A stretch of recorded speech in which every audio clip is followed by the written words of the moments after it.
हे केशव, एक विचार और है।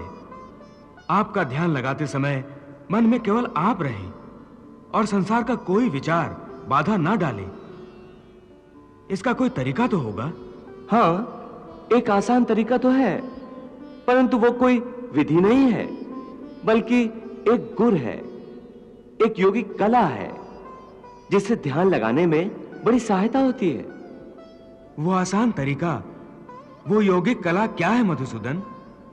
सुनो अर्जुन, संसार के झमेलों से बचने के लिए मनुष्य एकांत में बैठकर मन को प्रभु के ध्यान में लगाए, क्योंकि एकांत में मनुष्य अपने भीतर झांक सकता है।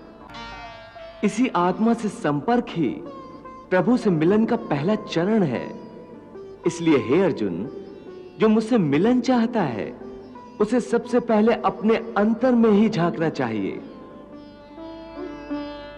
और यह तभी संभव हो सकता है जब मनुष्य का अपना शरीर उसके नियंत्रण में हो।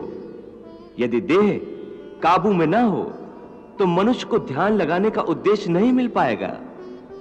हे अर्जुन, जब तक मनुष्य अपने अंतर की शुद्धि नहीं कर लेता, परमात्मा से ना तो संपर्क कर सकता है और ना ही आत्मा परमात्मा में लीन हो सकती है।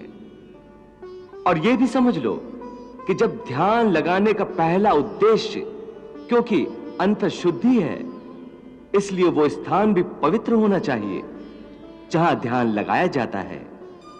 परंतु वो मनुष्य मुझ में ध्यान नहीं लगा सकेगा जिसके जीवन में संतुलन ना हो। ध्यान लगाने में सफलता के लिए मनुष्य को संतुलन का पालन करने वाला होना चाहिए।